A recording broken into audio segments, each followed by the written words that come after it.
बड़ी बसीरत, बड़ी समझ बूझ से ये कह रहा हूँ, वक्त आ गया है कौम अपने आप को तैयार करे। अपने लीडर के लिए हमने निकलना है पुरअमन तौर पे, और इंशाल्लाह इमरान खान साहब रिलीज होंगे। इमरान खान साहब रिलीज होंगे। ईद उल अजहा से पहले हमें बड़ी खुशखबरी मिलेगी। इमरान खान साहब बाहर आएंगे। इस केस में कुछ भी नहीं है, कुछ नहीं है। आज जज साहबान ने तनबीह की है प्रोसिक्यूशन को कि अगर आपके पास कुछ नहीं है और अपना केस स्टार्ट नहीं करना चाहते, हम सजा सस्पेंड कर देते हैं। पिछली हियरिंग में ईद से पहले ये बात की थी कि हाथी तो निकल गया, अब सिर्फ दुम रह गई है। जो इस मलंग के मुंह से अल्लाह ने बात निकलवाई थी 9 अप्रैल की रात कि 2/3 से मेरा लीडर आएगा, अवाम ने वोट दिया है, पार्लियामान में आना बाकी है। इंशाल्लाह जल्द इमरान खान साहब वजीर आजम पाकिस्तान होंगे। इस वक्त हम इस्लामाबाद हाई कोर्ट के बाहर खड़े। कौम के लीडर, उम्मत के लीडर पे केस चल रहा है। केस क्या चल रहा है? केस ये चल रहा है कि उसने इस सदी के सबसे बड़े शैतान के सामने सीना तान के, कमर ठोक के खड़े होके क्यों उसने मुल्क के दिफा की बात की, उसने कौम को एतमाद में क्यों लिया।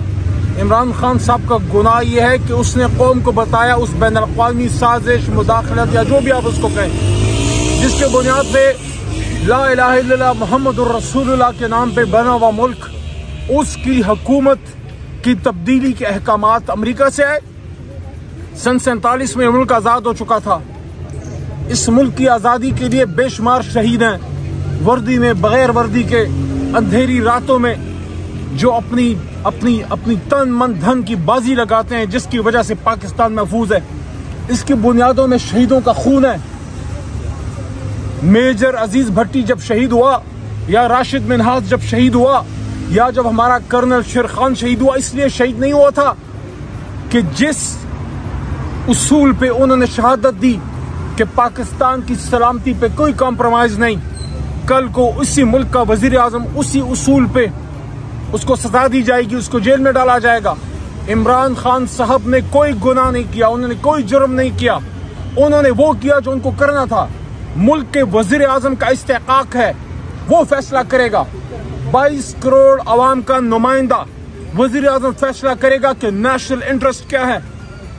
काबीना से मशवरा किया, नेशनल सिक्योरिटी कमेटी का इजलास बुलाया, और उसके बाद कौम का एतमाद में लिया कि जब तक इमरान खान वजीर आजम पाकिस्तान है, जब तक वो होगा, पाकिस्तान की पाक सरजमीन के फैसले ये इस्लामाबाद के वजीर आजम हाउस में और ये पार्लियामेंट हाउस में होंगे। पाकिस्तान के फैसले इस्लामाबाद में होंगे, पाकिस्तान के फैसले लंदन या अमेरिका में नहीं होंगे। ये है बाकी, ये है बुनियादी उसूल, ये है बुनियादी बात जिस पे इमरान खान साहब को सजा दी गई, जो उनको जेल में रखा गया है। ये नुकसान इमरान खान का काम और इस कौम का ज्यादा है। कौम के लीडर को एक आदमी है इस वक्त, या आप देख रहे हैं नोशकी में क्या हुआ, जो पंजाबी को शहीद किया गया, पंजाबी नहीं, वो पाकिस्तानी है। वो पाकिस्तानी पहले है, फिर कोई पश्तून है, फिर पंजाबी है। ये पंजाबी को पश्तून से कौन मिला सकता है? ये उर्दू स्पीकिंग को सिंधी से कौन मिला सकता है? ये पूरे पाकिस्तान को एक कौन कर सकता है? एक आदमी कर सकता है। इमरान खान एक जमात कर सकती है, तहरीक इंसाफ। तहरीक इंसाफ ने साबित किया है, पश्तूनख्वा अगर उसका गढ़ है, आपने पेशीन में देखा, आपने कराची में देखा, आप लाहौर में देखते हैं, मीनार पाकिस्तान सिर्फ तहरीक इंसाफ भरती है। वो जमात जो कौमी जमात है, एक रह गई है।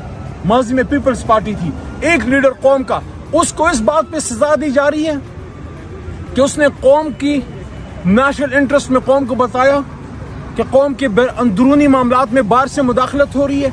एक बैरूनी ताकत कह रही है कि मुल्क के वजीर आजम को आप हटाओ, तो फिर यहाँ पे एक सवाल पैदा होता है, जिस अदालत में जिस सजा जो इमरान खान साहब को दी गई, जो तेजी में दी गई, मैं बड़ी जिम्मेदारी से पूछना चाह रहा हूं कि नेशनल सिक्योरिटी कमेटी के सामने इमरान खान साहब ने साइफर का मामला रखा, और नेशनल सिक्योरिटी कमेटी जिसमें उस वक्त के वजीर आजम, उस वक्त के डिफेंस मिनिस्टर, उस वक्त के इंटीरियर मिनिस्टर, उस वक्त के आर्मी चीफ, उस वक्त के DGI, उस वक्त के तमाम जिम्मेदारान और सेक्रेटरी इंटीरियर सब मौजूद थे।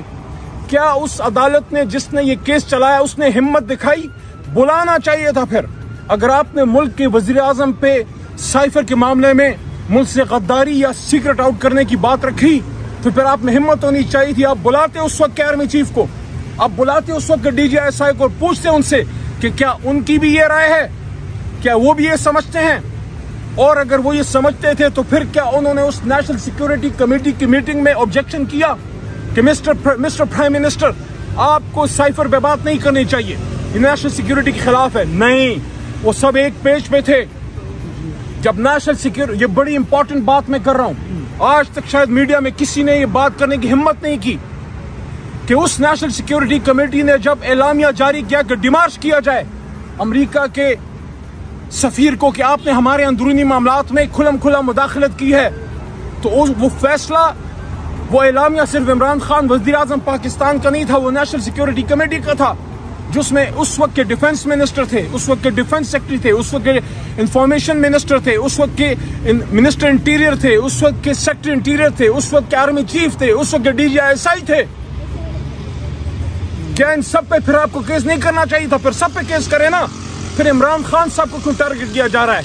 लेकिन कोई बात नहीं है, हर दौर में टीपू सुल्तान खड़ा हुआ है, इस टीपू सुल्तान को हम साइड लाइन नहीं होने देंगे। 25 करोड़ इमरान खान के साथ है इंशाअल्लाह। ईद उल फितर तक टाइम था, हमने सब्र से काम लिया है। एक एक दिन कौम के सब्र को आजमाया जा रहा है। मैं समझता हूँ बेइज्जत सियासी कारकुन के बड़ी बसीरत, बड़ी समझ बूझ से ये कह रहा हूँ, वक्त आ गया है कौम अपने आप को तैयार करे। अपने लीडर के लिए हमने निकलना है पुरअमन तौर पे, और इंशाल्लाह इमरान खान साहब रिलीज होंगे। इमरान खान साहब रिलीज होंगे। ईद उल अजहा से पहले हमें बड़ी खुशखबरी मिलेगी। इमरान खान साहब बाहर आएंगे। इस केस में कुछ भी नहीं है, कुछ नहीं है। आज जज साहबान ने तनबीह की है प्रोसिक्यूशन को कि अगर आपके पास कुछ नहीं है और अपना केस स्टार्ट नहीं करना चाहते, हम सजा सस्पेंड कर देते हैं। पिछली हियरिंग में ईद से पहले ये बात की थी कि हाथी तो निकल गया, अब सिर्फ दुम रह गई है। केस में कुछ नहीं है, आपका तोशा खाना फारिग हो चुका है। पाकिस्तान की नहीं, इस्लाम की तारीख में 1500 साल में हमेशा जना पे सजा दी जाती थी। ये पहला मुसलमान है जिसको ला इलाहा इल्लल्लाह मुहम्मद रसूलुल्लाह के नाम पे बने हुए मुल्क में जना पे नहीं, निकाह पे सजा दी जा रही है। निकाह पे उस पे केस चल रहा है, निकाह पे उसको। क्या पाकिस्तान में, इस्लामी जमहूरिया पाकिस्तान में जो कलमे के नाम पे बना है, क्या उसमें अब निकाह जो है ये सजा के काबिल एक अमल बन गया है? क्या निकाह जो सुन्नत है, सुन्नत नबी सल्लल्लाहु अलैहि वसल्लम है, उस पर आप सजाएं देंगे? तो किसी केस में कोई दम नहीं है, कुछ नहीं है इनके पास। इंशाल्लाह इमरान खान साहब बरी होंगे, और बहुत जल्द जो इस मलंग के मुंह से अल्लाह ने बात निकलवाई थी 9 अप्रैल की रात कि 2/3 से मेरा लीडर आएगा, अवाम ने वोट दिया है, पार्लियामान में आना बाकी है। इंशाल्लाह जल्द इमरान खान साहब वजीर आजम पाकिस्तान होंगे।